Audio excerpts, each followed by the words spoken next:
Kamusta? Naisip nyo na ba paano kung may isang taong nakakaalam ng mga trahedya bago pa man ito mangyari?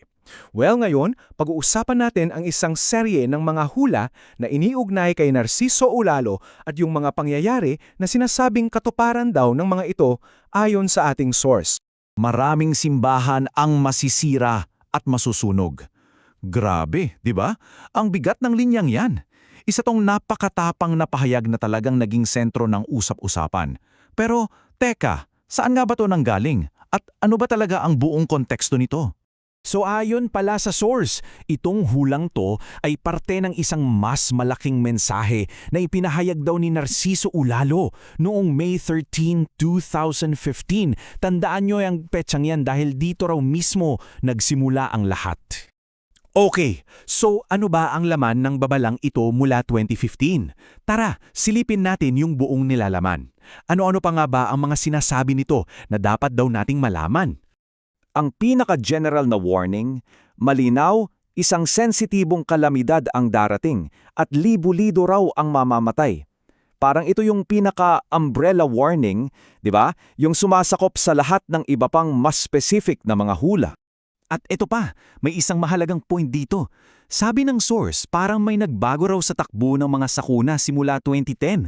Alam niyo yun, yung mga dating normal na bagyo, sunog at lindol, naging iba na raw.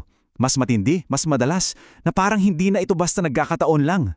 Okay, so bukod doon sa pangkalahatang babala, meron ding isang napaka-specific na hula.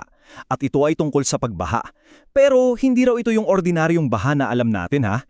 Ito raw ay isang uri ng pagbaha na hindi pa natin nasasaksihan kailanman. Inilarawan dito yung paglalaan ng sakuna.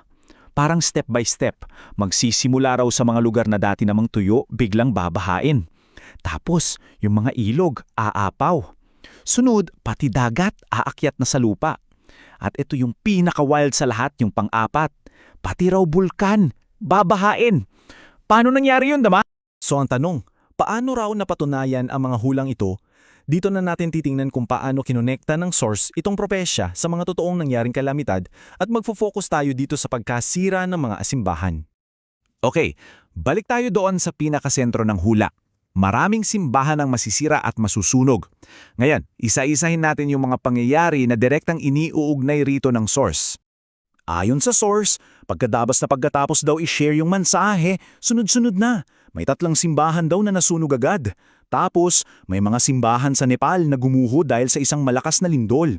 Sa Texas naman, isang 100 taong gulang na simbahan winasak ng tornado. At syempre dito sa atin sa Pilipinas, yung mga simbahan sa Bohol nadurog din dahil sa lindol.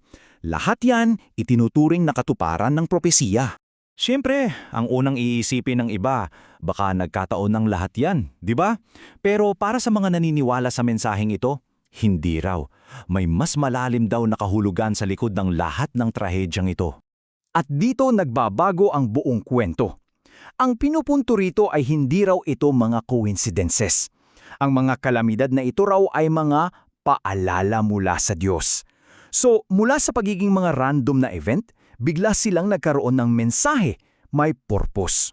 Tapos, may kasama pang tanong na parang challenge, lalo na para sa mga hindi naniniwala. Sabi, hihintayin pa ba natin na tayo mismo matatamaan bago tayo maniniwala? Isang tanong na talagang naglalayong gisingin ka sa bigat ng mensahe. At ngayon, papunta na tayo sa dulo. Sa pinakahuli at siguro'y pinakamabigat na bahagi ng propesiya. Ang babala na sa huli, walang sinuman ang makakatakas. Ito raw yung pangwakas na babala. Walang lugar na pagtataguan, walang paraan para tumakbo. Parang eksena sa pelikula, no? Sobrang apocalyptic ng dating.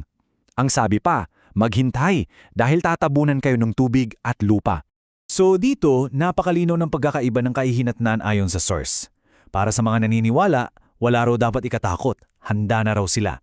Pero para sa mga hindi naniniwala, ang naghihintay ay yung babala. Walang lugar na pagtataguan at ang kahinatnan na matabunan ng tubig at lupa. At sa dulo ng lahat ng ito, iniiwan tayo ng source na may isang malaking tanong. Paano nga ba naisulat o nasabi ang lahat ng trahedyang ito bago pa man sila mangyari? Ito ba'y serya lang ng mga nagkataon o may mas malalim na hiwaga ba sa likod ng mga hula ni Ulalo? Kayo na ang bahalang magpasya.